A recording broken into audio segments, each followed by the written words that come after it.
Friday.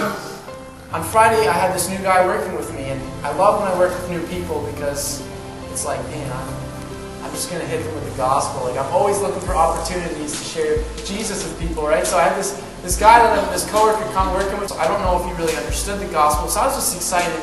I'm like, Lord, give me an opportunity to share your good news with this guy, right? I'm just so excited. So we're working together, and I'm praying to God, help me. And I'm just sharing God stories with him, just trying to mess him up,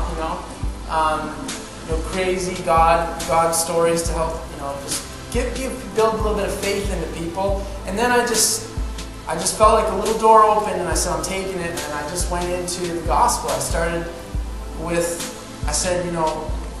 to this person, I said, do you feel like if you were to stand before God, that you'd be okay? That if you were to stand before God now, that He'd let you into eternal paradise with Him? And he said, oh yeah, man, I'm good, I'm a good person. I'm a good guy. When people ask me, homeless people on the street, they ask me, I give to them. I'm a good person. Here's where the gospel can come down like a hammer. Because let me get this straight. When you share the gospel with somebody, it's not always fluffy and nice, and people are like, oh, that's so great. And I'm going to, for good example, I said to him, in the most humble and loving and compassionate way that I could, I said, listen, what if I was to tell you that your good works have nothing to do with how you're going to get in heaven? And it was just like a hammer fell. And he was just all like, yeah, and then all of a sudden it was like, what? And then I shared with him, I said, listen, God's standard of perfection, God's standard is perfection. And we fall short of that. Let's just line ourselves up with the 10 Commandments and see how great we do. Have you ever lied? And this is what I'm saying to him right now. Have you ever lied?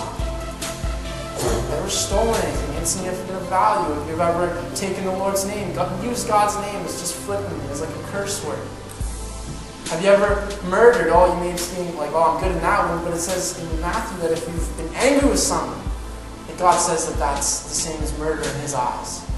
So I'm murdering, you're murdering, lying, thieving, and He's just not liking this. The gospel, the message that he is not right began to pierce him.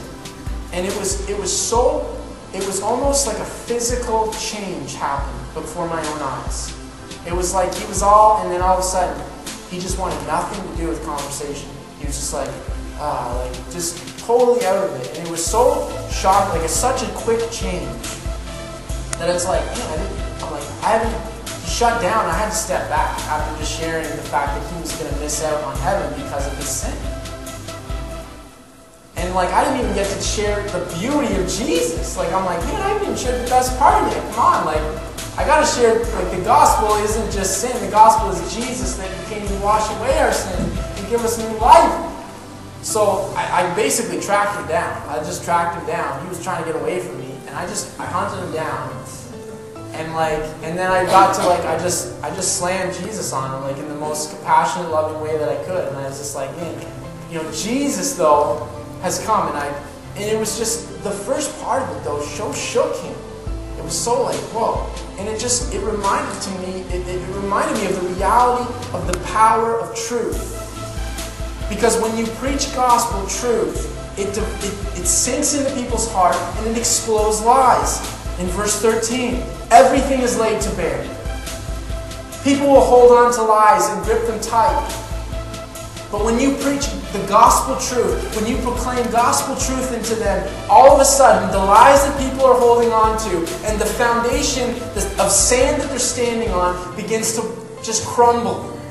And then it's like, you got nothing. Where are you going to go? And then that's when you give them Jesus. And then they can grab hold of Him.